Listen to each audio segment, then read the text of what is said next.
Assalamualaikum warahmatullahi wabarakatuh. Ya, di sini saya mau menceritakan kronologi bagaimana tragedi pembegalan. Ini satu ilmu yang insya Allah saya mau bagikan kepada pendengar semuanya karena ini penting untuk penjagaan kita di jalanan.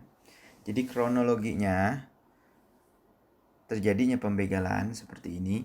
Ini terjadi 10 hari sebelum Lebaran kemarin. Dan sebelumnya saya ingin mengucapkan selamat Idul Fitri, mohon maaf lahir dan batin, minal aizin wal faizin. Dan ini kembali lagi kronologi daripada pembegalan yang saya alami, yaitu pertama, saya mau mengambil mobil dengan adik saya, yang mana perjalanan saya dari Puncak ke Ciputat. Nah, perjalanan tersebut lumayan jauh dan kita tempuh di malam hari setelah daripada sholat taraweh. Setelah sholat taraweh, kita berjalan menggunakan motor. Jadi berdua kita boncengan. Nah, kita mengambillah yang namanya jalan lewat Parung. Lewat Parung menggunakan yaitu sepeda motor ini. Ya, bisa kita lihat di layar nih, pakai motor Beat. Perjalanan malam kurang lebih jam 10. Perjalanan lewat jalan Parung panjang terus lewat Ciputat sampai Pamulang. Dan kita mengambil mobil itu di Pamulang. Dan memang sudah terjadi banyak kejadian orang-orang yang mana terjadi pembegalan. Tapi ini kejadian yang saya alami seumur hidup baru pertama kali ini. Nah, pas sudah sampai kurang lebih jam 11 malam di bengkel mobil saya, akhirnya saya memutuskan untuk adik saya membawa mobil karena adik saya mengantuk. Akhirnya saya balik lagi pakai motor dan saya seorang diri. Tapi memang yang namanya di jalan-jalan tertentu terdapat yang namanya keramaian. Di jalan-jalan tertentu tuh ada yang namanya keramaian. Dan kita pun merasakan tenang. Dan memang yang kami khawatirkan sebenarnya di Jalan Parung sih ya. Di Jalan Parung tersebut karena sepi.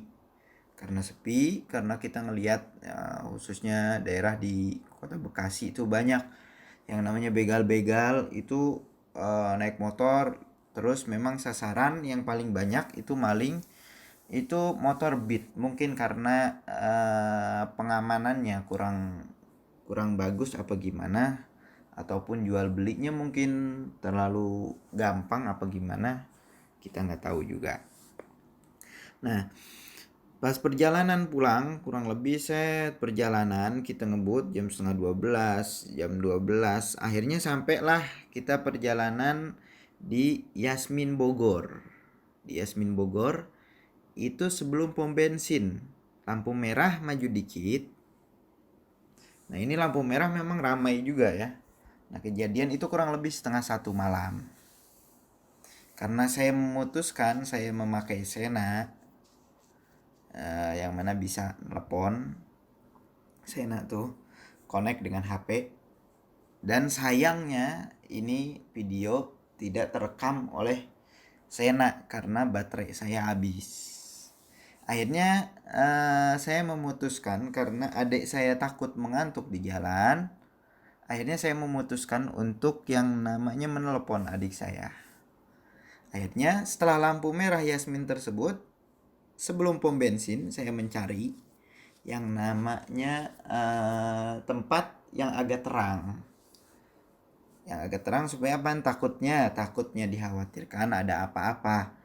Dan kalau kita sendirian, kalau bisa berhentilah di tempat keramaian ataupun tempat yang terang. Nah, pas saya berhenti di tempat tersebut, saya mengeluarkan HP saya, akhirnya saya menelepon daripada adik saya.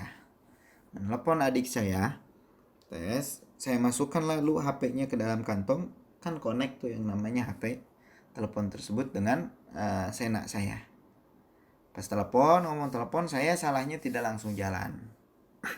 Akhirnya adalah 2 orang, pengemudi dan penumpang. Yang satu depannya pakai helm, yang belakangnya enggak. Berbadan tinggi besar, orangnya agak hitam. Menemui saya, menepi nih orang. Karena saya tidak tahu, wah ini kan perjalanan yang namanya rame. Saya juga nggak tahu, saya berhusnudon, berbaik sangka, oh mungkin ini orang mau nanya. Menghampiri saya nih orang yang di belakang, yang nggak pakai helm, badannya gede gitu. Yang ngomong, woi bang, saya dengan senyumnya, oh iya bang. Karena di dalam hati saya mengatakan, oh orang nih mau nanya nih. Orang nih mau nanya. Dan ternyata siapa? Ternyata inilah begalnya. Bang, ya kata saya kayak gitu. Telepon siapa bang? Dengan cara membentak itu orang, telepon siapa bang? Oh ini telepon teman saya. Oh kamu narkoba ya? Kamu narkoba. Ini orang dengan membentak-bentak dengan modus mengatakan saya adalah membawa narkoba ataupun bertransaksi narkoba. Nah, disinilah mulai saya dibentak-bentak. Bang, kamu narkoba ya? Telepon siapa kamu? Lihat HP kamu, katanya. Ini orang mengatakan seperti itu. Nah, dalam hati saya, wah mulai ini orang nggak beres nih. Orang nggak beres. Jadi yang di depan itu dia dalam keadaan posisi memakai helm dalam keadaan fokus ke depan. Nah, yang di belakang ini menghampiri saya. Akhirnya saya merasa, wah ini ada kejanggalan yang tidak beres. Akhirnya saya mundur pelan-pelan. Wah kamu narkoba ya, kamu narkoba, kata dia. Akhirnya motor saya di stop, dipegang motor saya. Pas dipegang, ini orang mengatakan, saya anggota, kata dia. Ini kita, nah disinilah mungkin kita dibuat diri kita down supaya kita lemah di situ. Dan ini kunci daripada segala hal apapun. Jangan sampai yang namanya kita panik. Nggak boleh yang namanya kita panik. Ini kunci di dalam segala hal apapun. Jangan sampai kita panik, karena panik itu menguntungkan daripada pelaku tersebut. Akhirnya dengan santainya saya ingin menjawab juga, oh saya juga anggota. Ingin menjawab seperti itu, tapi wah ini orang gak beres nih, kata saya dalam hati. Akhirnya nih orang merogoh tangannya ke belakang. Yang saya khawatirkan di antara dua, dia mengeluarkan sajam ataupun pistol. Yang kedua, yang saya khawatirkan, takutnya nih orang menaruh daripada narkoba di motor saya. Akhirnya ini menjadi satu masalah untuk saya. Akhirnya saya mundur.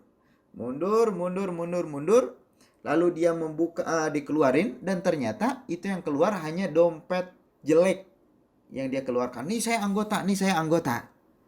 Dengan mengatakan bahwasannya dia mempunyai KTA, padahal tidak punya. Akhirnya saya mundur, di stop. Akhirnya sama dia apaan? Akhirnya kunci motor saya diambil. Ini saya menggunakan motor Beat.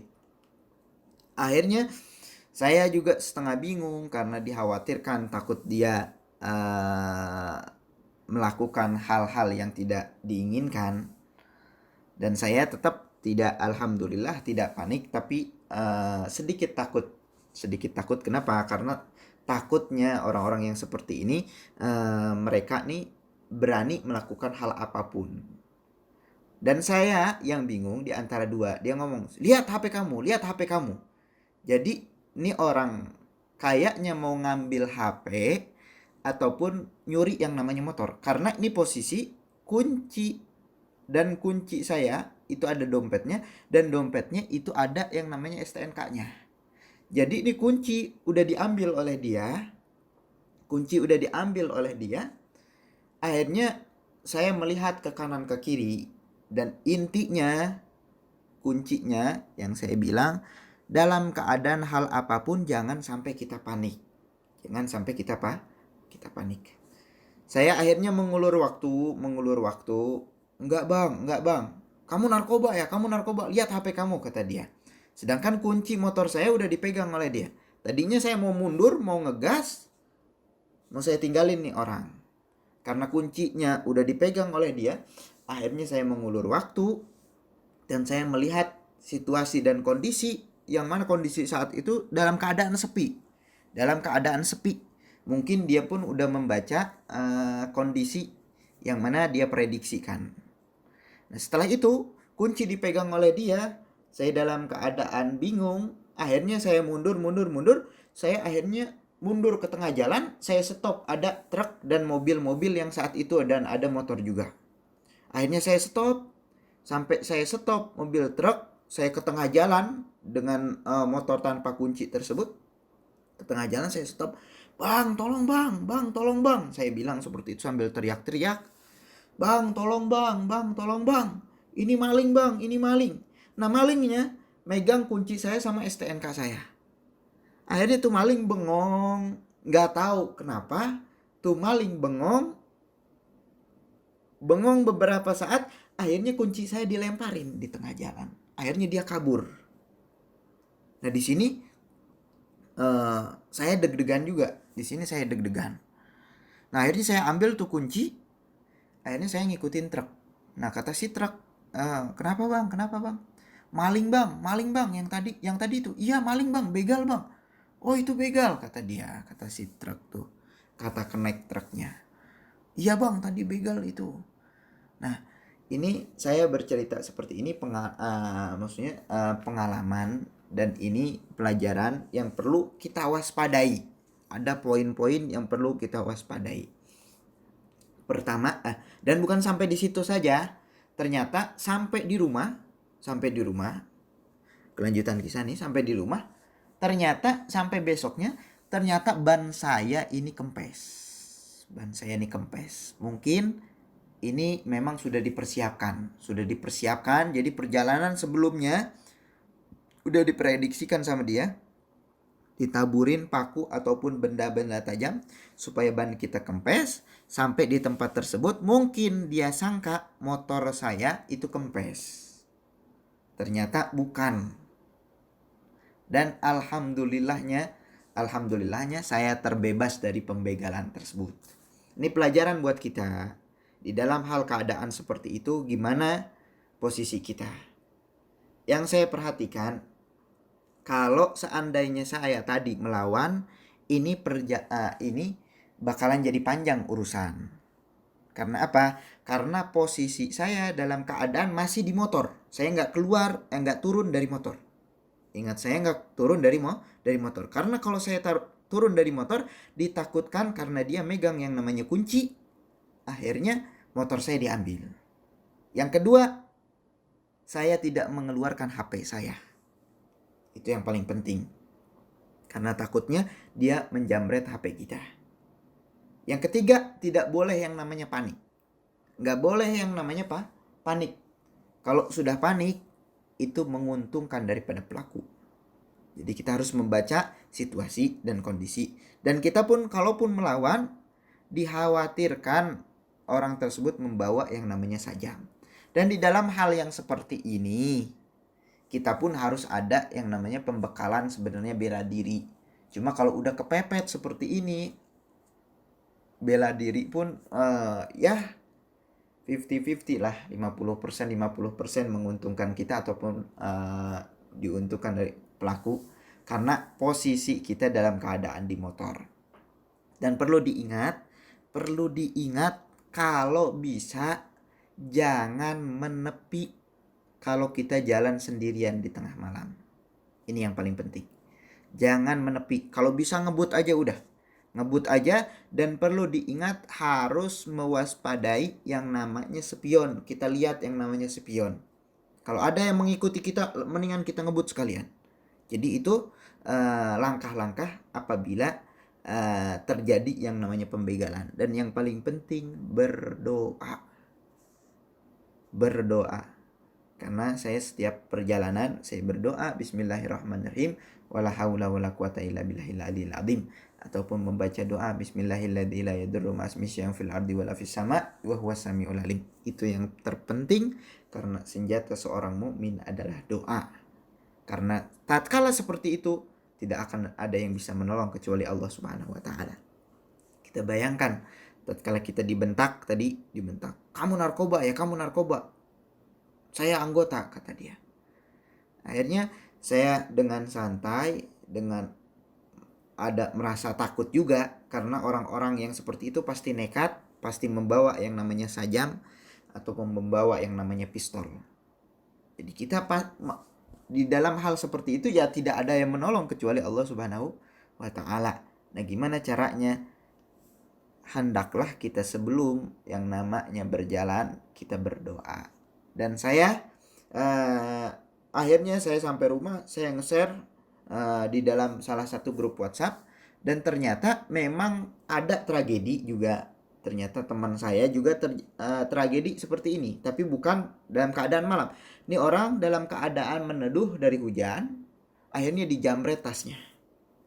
Akhirnya isi tas tersebut hilang semuanya. Dan banyak tragedi-tragedi yang seperti ini. Nah, ini poin-poin untuk kita khususnya di dalam apalagi mau yang namanya datang bulan Ramadan, apalagi datang yang namanya Lebaran, tuh banyak waktu-waktu jamret yang mana ataupun begal, apalagi sekarang nih terjadi yang namanya wabah virus corona, banyak orang-orang yang tidak mempunyai pekerjaan. Jadi intinya kita harus waspada. Kalau tidak ada keperluan, mohon jangan keluar malam. Ataupun kalaupun keluar malam, janganlah sendiri. Kalaupun sendiri, jangan sampai kita berdiam ataupun menepi di tempat yang sepi, ataupun kita berdiam di dalam tempat yang sepi, ataupun kita menelepon. Dan walaupun kita harus menepilah di tempat yang ramai. Itu saja yang mau saya sampaikan. Semoga pengalaman ini menjadi